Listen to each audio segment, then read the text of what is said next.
Lucy's Kitchen. It's Lucy's Kitchen. Do-do-do-do-do-do. Lucy's Kitchen. Lucy's Kitchen. Lucy's Kitchen. It's Lucy's Kitchen. Lucy's Kitchen. Lucy's Kitchen. Oh yeah. Lucy's Kitchen. She's Lucy and she's got a kitchen. Lucy's Kitchen. And now that we've got your attention, let's cook. Hi, welcome to Lucy's Kitchen. I'm Lucy, and this is my kitchen. Today we're going to make a green chili chicken pie. Not a pot pie, a chicken pie. This pie is all chicken. Now, a lot of people are afraid of green chili, but don't be. It is flavorful, not spicy. And if you saw my episode last week when I made red chili fried chicken with green chili gravy, that's the gravy that we're going to use. And if you tasted that, you know it wasn't spicy. It was just delicious. So we're going to start by talking about the chicken.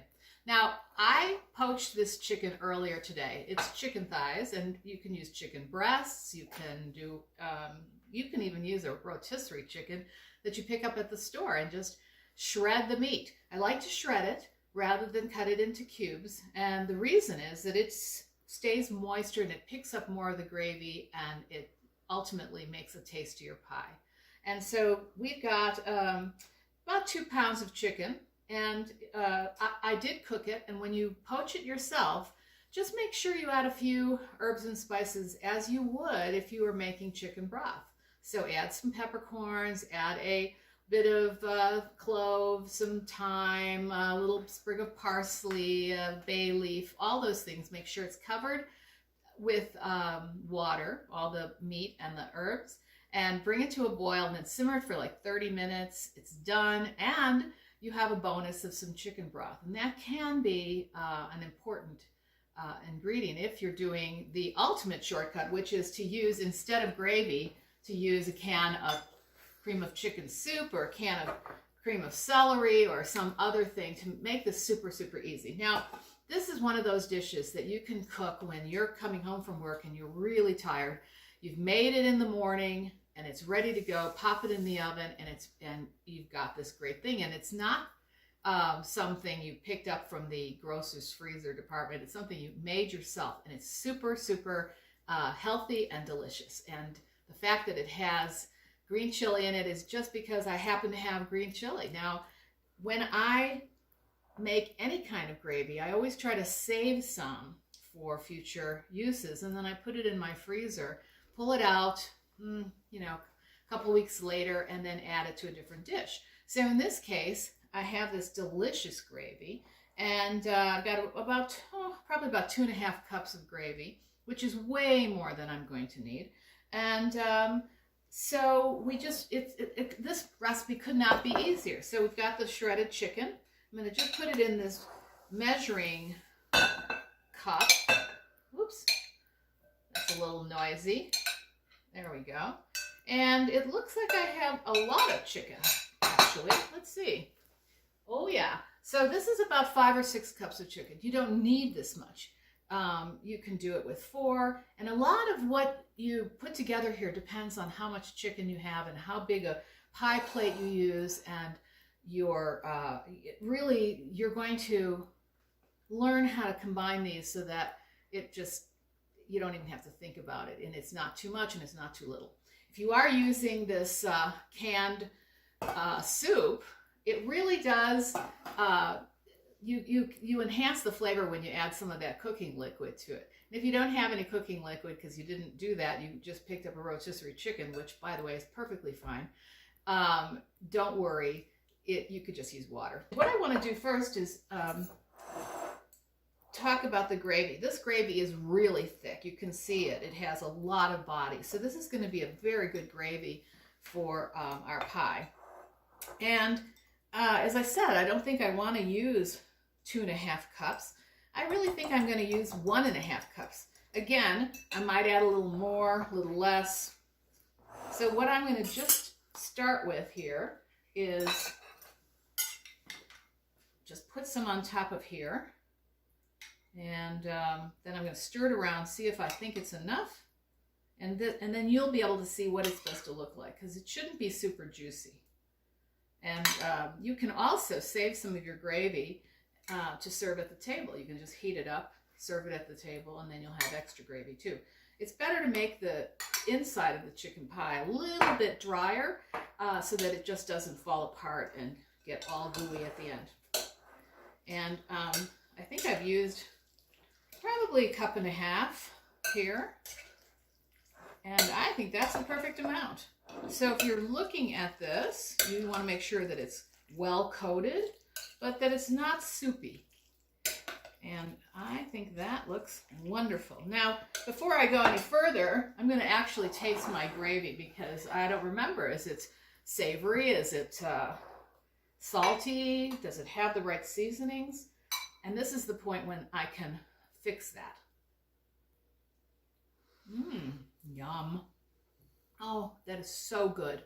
I really, really recommend homemade gravy whenever you can. In fact, I just want to sit here and just eat this like soup. Okay, so I don't think it needs any seasonings. It has salt and pepper, and of course the spicy flavor, because it's green chili gravy, but it was made with red chili flour that we battered the fried chicken with. So it has both flavors in it. It's amazing. This is going to be really New Mexico style with green chili and red chili. All right, we're going to deal with the pastry. Now, if you have a pastry recipe that you love, go ahead and make some. Have it made ahead of time. But I can tell you that the stuff you get from the grocery store is perfectly okay. Comes in little tubes, 2 in a package. Easy, easy, easy. So that's what we want here today. This is easy. You can get this made in no time. So before I put get to the pastry, I need to have my pie pan prepared. So I'm just going to take a brush and get some of this butter, which is, softened. And I'm just going to smush it around here. And you can use your fingers. You can rub it on your arms. Butter's good for you.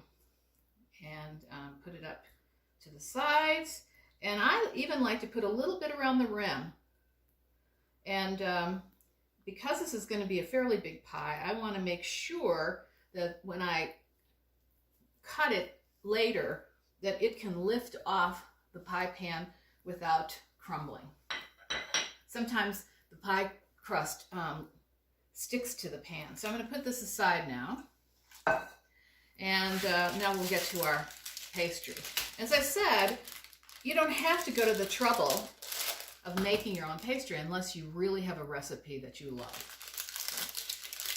Pull it out of the package. Throw that away. Actually, I'll just throw it in the sink.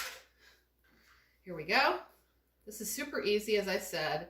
And so now it's been at room temperature for a little while. And now I'm just going to roll it out a little so it fits this pan. It comes in one size, and sometimes that's not quite big enough. So you can just put it on a floured countertop or a thing like this. And I'm just going to make it a little bit bigger.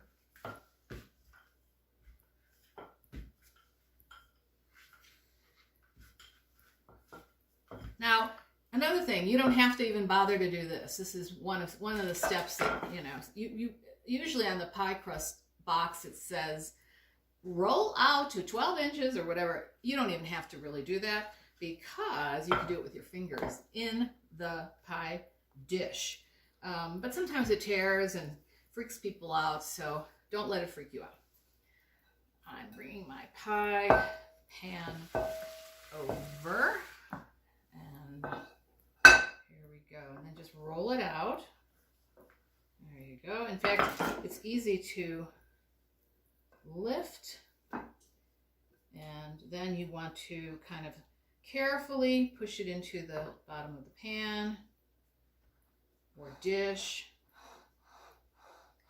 Now, because this is such a treat for everyone, Isn't it funny how super easy things, real comfort food, are treats? They really are. We don't make them often enough. I don't know why. So anyway, now it's all ready to go. And I love it. Now here we go with our chicken. And this is a beautiful pile of chicken. This is a really great high protein dish, and it's really great for people who don't really want anything but chicken in their pie. Now, if you can add vegetables if you absolutely must, but what I prefer is to serve them on the side, either as a side dish or a salad. In fact, for me, chicken pie and a salad are a great meal. Okay, so just kind of evenly smush it around. And ta-da! All right, now for the top. This is where you can get fancy if you want to. Oh dear. It's sticking a little bit.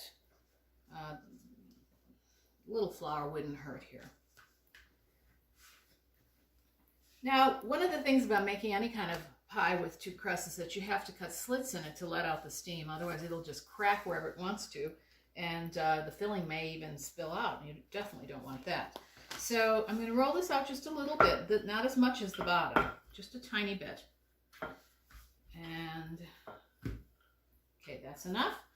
And to make this super fancy, I'm going to take a cookie cutter and I'm going to cut a piece out of the middle. But you don't have to do that. And then I'm going to save this, okay? In fact, that's cute. I should probably do more. But what I'm going to do instead is I'm going to cut slits all the way around. And you can make pretty designs, and you can, you don't have to use the cookie cutter. It just looks very festive when you do. So, let's see. I can lift that. Okay. Now this is where we have to be a little more careful. Here, let me just get this out of here. There we go. All right. And we want to roll it out onto the pie. Oh, doesn't that look cute? And then spread the little slits out a little. Okay, now we're going to fold it under. And what you're doing here is you're taking the top and you're literally putting it under the bottom crust, like that. Another thing you could do is brush. We're going to use egg, and actually I probably should have done this, but if you don't do it, it doesn't matter because there will be plenty of egg on here. But you could brush a little egg on the bottom and then do this.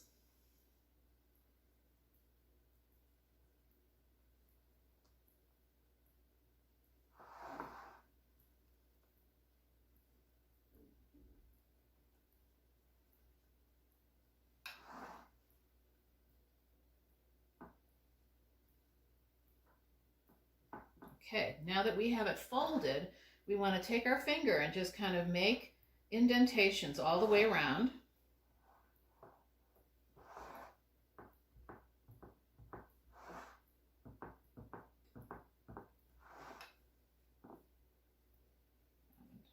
Needs a little help.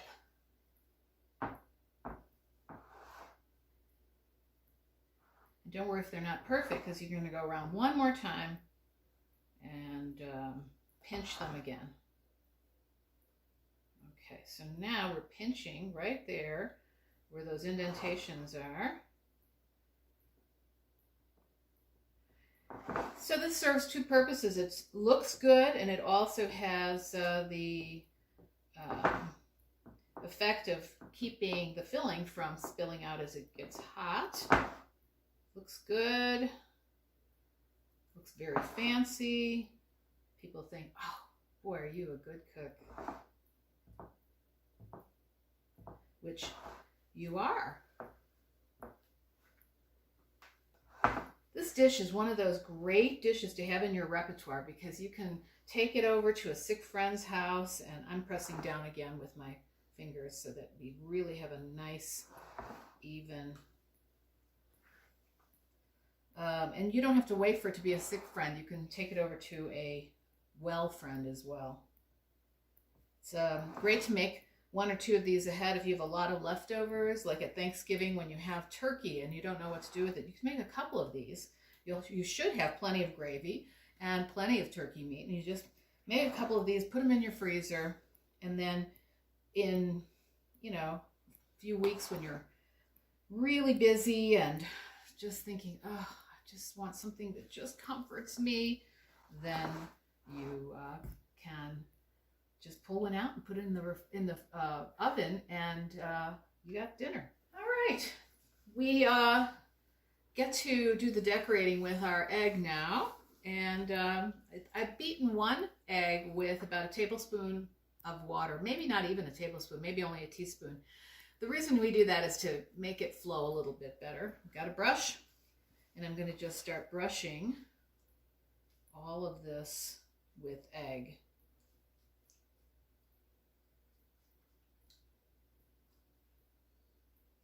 Once I get all of this done, you of course want to get the crust and the edge.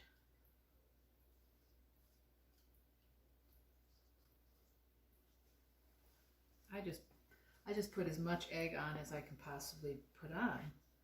I don't like to waste the egg, for one thing. But it's also it'll make it so pretty, and it holds together, and very flaky and very professional.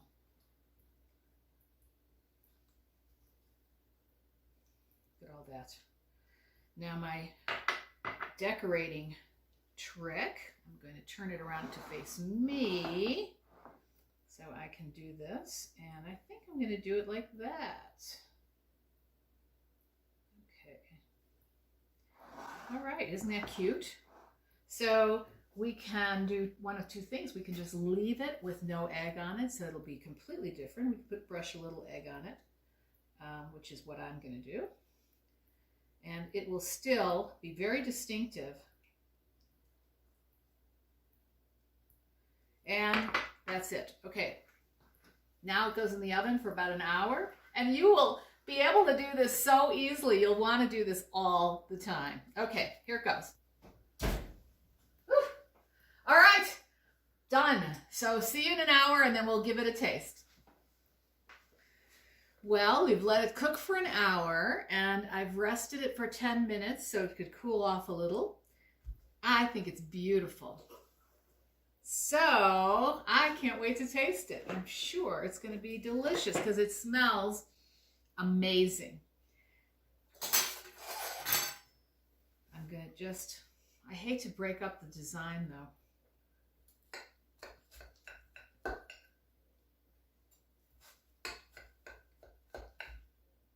Okay. Now, this might be a little bit too big. Let's use this. All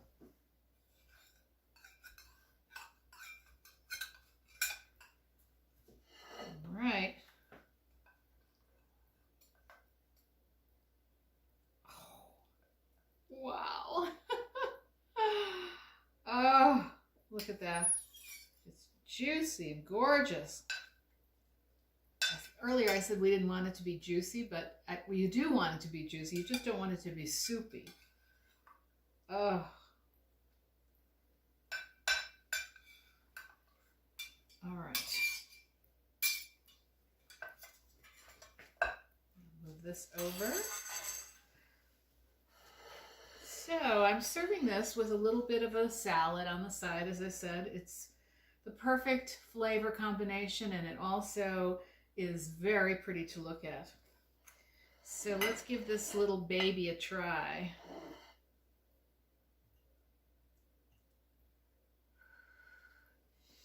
Smells delicious, very chickeny. The gravy smells so good too.